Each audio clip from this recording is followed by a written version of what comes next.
I'm just saying it like it is. You shouldn't be rude to others, you know. My name is Emma. I'm a 30-year-old working professional. I can't complain about my married life with Ethan, who's great at sharing the household chores. However, the thorn in my side has always been my mother-in-law and her daughter Emily, who live close by. My mother-in-law has been on her own since her husband, my father-in-law, passed away a few years ago, and now she and Emily live together. While mother-in-law works part-time, Emily has a full-time job. Emily is 37, single, and so similar to her mom in both looks and temperament that you might mistake one for the other from behind. Both of them are especially fond of my husband, who's the youngest and the only son in the family, so they're usually tough on me. From the moment we visited their home to announce our engagement, it was clear that neither mother-in-law nor Emily were my biggest fans. At that point, I was already hesitant about having to interact with them in the future, and was wondering if my love for Ethan would be enough to deal with it.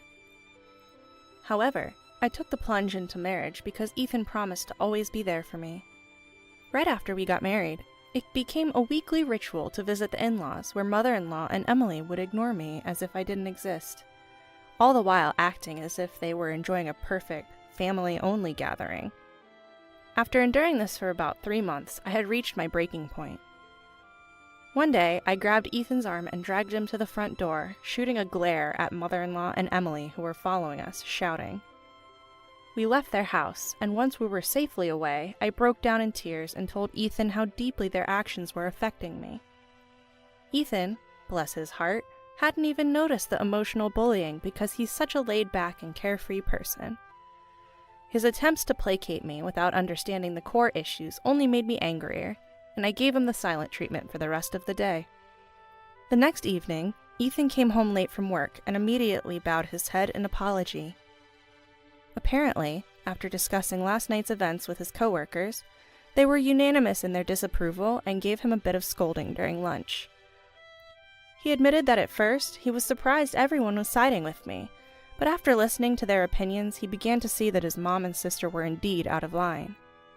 Feeling grateful for the enlightenment from Ethan's coworkers, I reflected on the possibility that I hadn't been the most mature person in the situation either. Then Ethan picked up the phone to call his mother. The last time my husband yelled, "Emma is an important person who joined our family, so don't you dare disrespect her," I had a newfound respect for him. Mother-in-law and Emily said that they wanted to apologize, but honestly, I would rather they just left me alone. However, respecting my husband's feelings, who understood mine, I reluctantly accepted their apologies. For appearances, we made up. All was quiet for a while until my husband got an invitation from mother-in-law to go out for dinner. I wasn't thrilled about it, but agreed to go anyway. When we met mother-in-law and Emily after a long time, they seemed overly cheerful. But the moment my husband went to the restroom, Emily said, "Oh, you're here too? Even though you're an outsider? I told my brother today was a family-only dinner." And then mother-in-law chimed in, "Oh, really? An outsider is here? Well, what's done is done." "Mom, if you say things like that, you'll get scolded by Ethan again. It sounds like we're harassing her." "Emma, sorry. We just say what's on our mind. Don't mind us." Emily smirked, just like her mother. They were ignoring me like I was invisible just a short time ago. Now this? I've learned that people who claim to be frank are usually the opposite. Mother-in-law and Emily kept emphasizing the word outsider, clearly unhappy about being reprimanded by my husband. Ah, a change in tactics, I see. I quickly understood their intent. If they can't ignore me, they'll use their words to push me away. Whether they had a strategy meeting or were in sync, this mother-daughter duo was very much alike. On the dinner table, mother-in-law, Emily, and my husband had matching bowls and chopsticks, while I was given worn-out dishes and disposable chopsticks. "Sorry, we thought this was a family-only dinner, so we didn't prepare for outsiders," mother-in-law said, forcing a smile.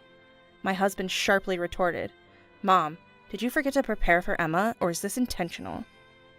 Caught off guard, mother-in-law stammered, I just forgot to buy it."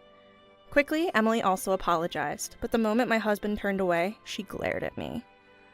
As we began eating, Emily suddenly stood up and announced, I have some news today. I'm getting married. Seeing the surprise on my face and my husband's, mother-in-law gleefully said, "He's such a wonderful person, you know. He's got an impressive job, so I thought it's fine to approve of this relationship." It was as if she was bragging about her own love life. Emily's boyfriend is a salesman from a company that her office deals with. He was charmed by Emily's efficiency at work and asked her out. In reality, Emily is a career woman who looks good in a suit. At first glance, she appears to be highly talented, so the story seems believable.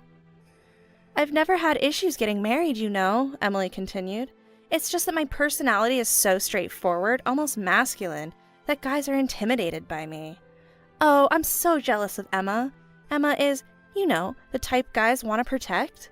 Like she can't live without a man. She just radiates that vibe. Ethan has always been weak for that type, so I'm really jealous. I don't have a manipulative bone in my body." Emily went on.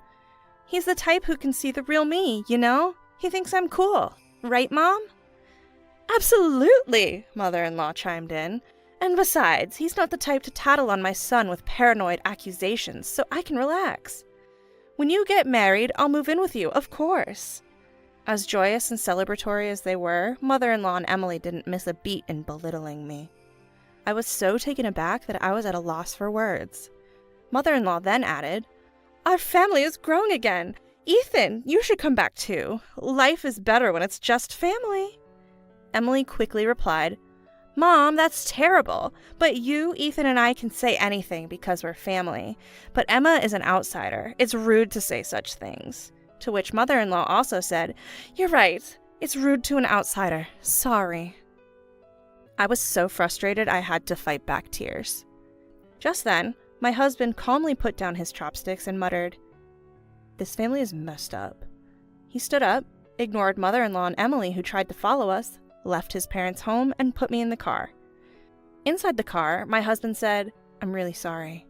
"As long as you understand, that's all that matters," I replied. I couldn't meet his gaze, and tears followed. Several nights later, mother-in-law and Emily showed up at our doorstep unannounced. "I'm so sorry. I know it's irrational, but I felt like you stole my son. And that just got under my skin. Please forgive me." "I'm sorry too. I have a soft spot for my younger brother, and I took it out on you," they both said, bowing deeply in apology at our front door. Confused by the sudden turn of events, I looked over at my husband, who seemed just as bewildered as I was.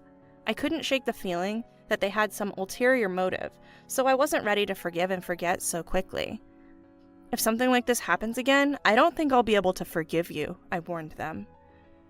"We get it, we really do," they both echoed, bowing their heads once more. Even after mother-in-law and Emily left, I felt uneasy, but my husband looked relieved. Looks like they finally get it.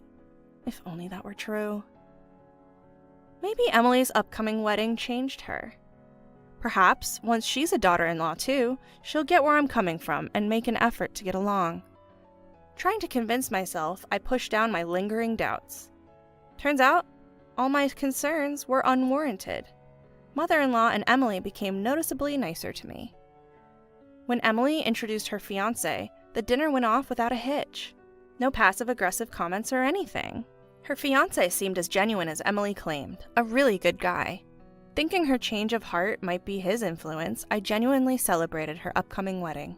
Then, mother-in-law asked for my help preparing meals for my father-in-law's memorial service, where many relatives would gather. I would have dreaded this before, but I felt differently about my in-laws now and agreed to stay overnight for cleanup. The morning of the event, I felt a slight headache and some chills. I had no fever, but I didn't want to risk spreading a cold, so I consulted with mother-in-law. She urged me to come, promising she'd also take precautions, so I headed over. When I got there, nearly 20 relatives had gathered. After the memorial service, my husband got called back to work due to some emergency. He left in a hurry, and I stayed at my in-laws' home, serving tea and snacks to guests. The post-service dinner was lively. I was bustling around, carrying drinks and food, and doing the dishes. When I glanced around the living room, I noticed my mother-in-law deep in conversation with relatives her own age. Emily, meanwhile, was busy with her phone and had disappeared into her room. Several female relatives on my father-in-law's side helped out, but neither my mother-in-law nor Emily lifted a finger. By the time it got dark, the party was over and the relatives left, although a few of the men had passed out from too much drinking. I was alone in the quiet living room, cleaning up in the kitchen. I had been too busy to think about it earlier, but my headache and chill from the morning had come back.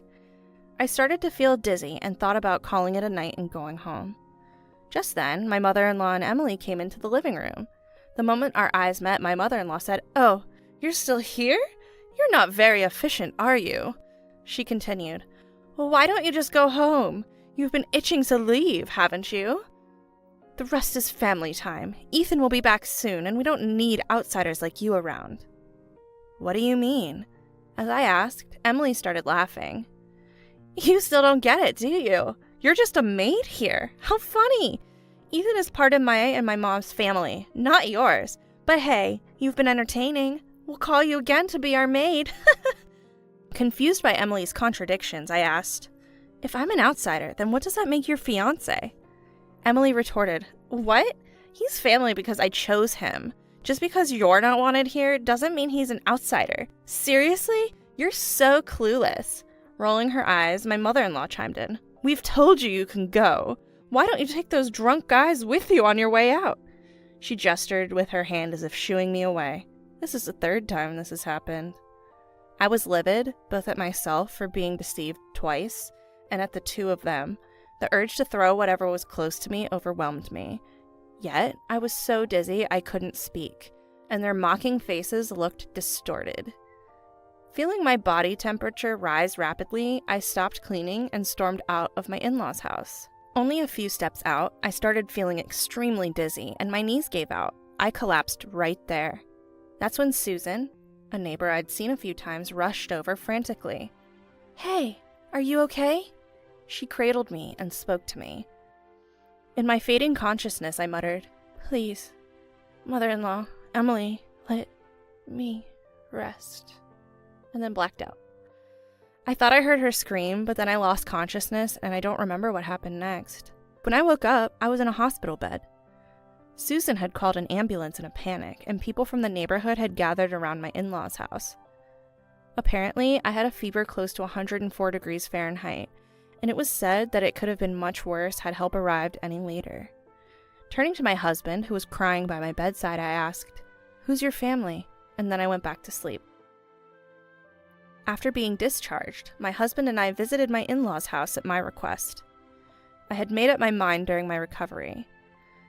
Mother-in-law yelled at me, "You ruined your father-in-law's memorial service," but I was calm. I told my husband, "This is the third time they've harassed me. I can't take it anymore. What do you want to do? If you can't cut ties with your mother and sister, then we should go our separate ways. Who's your family?" Without hesitation, he said it was me. Mother-in-law and Emily were momentarily shocked, but Emily, "Who's your family? That's laughable. Don't worry, Ethan will come to his senses and come back. Right, Mom?" Mother-in-law also laughed, but my husband stood up and declared, "That day will never come." He held my hand tightly, and we left my in-laws' house behind.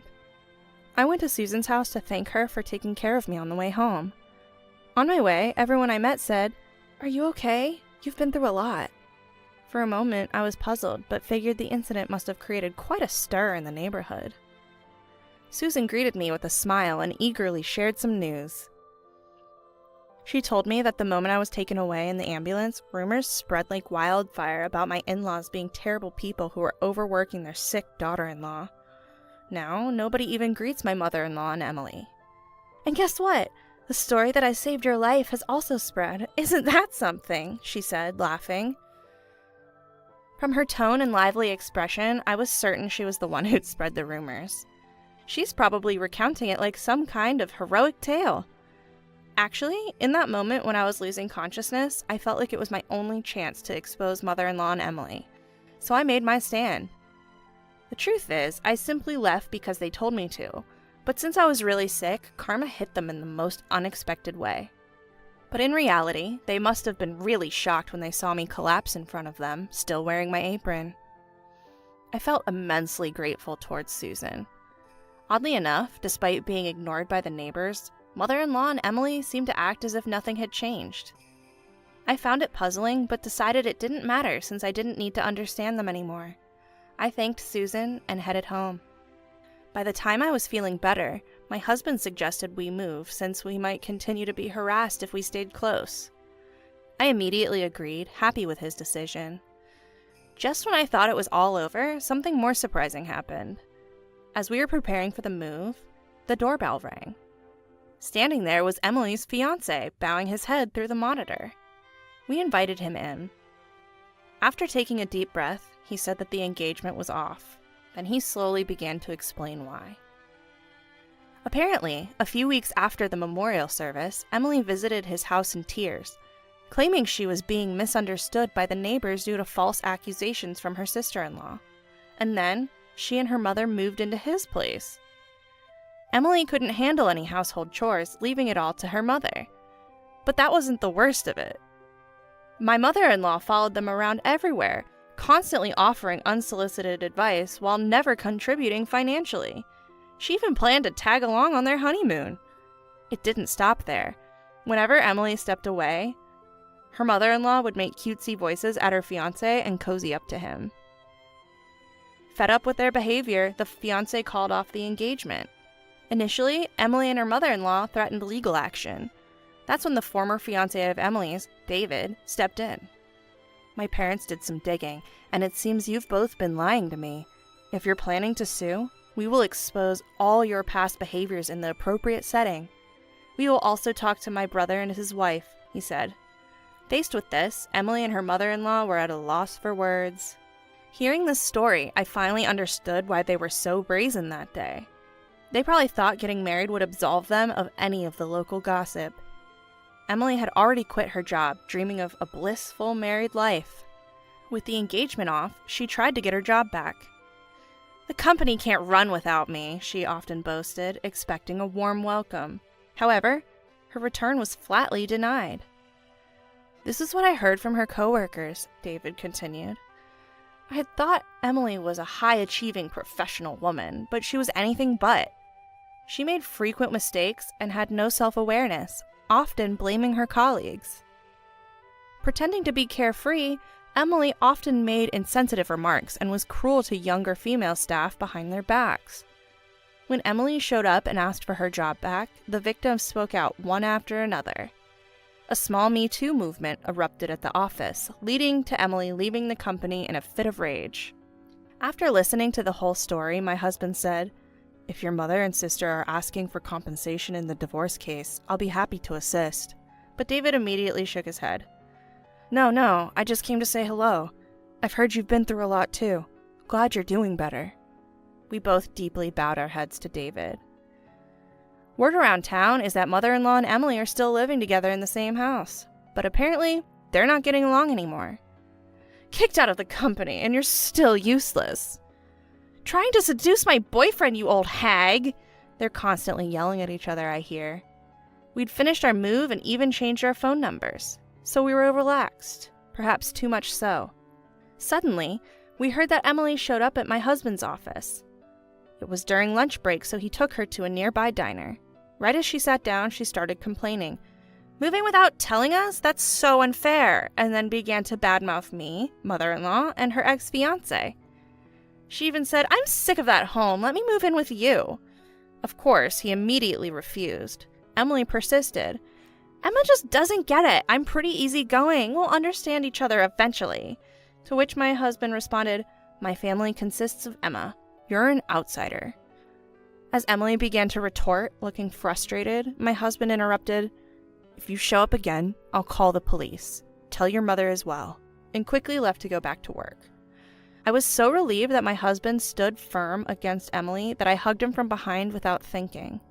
It seems mother-in-law and Emily will continue to yell at each other while remaining inseparable bad buddies, and I quietly swore to myself to protect my own family.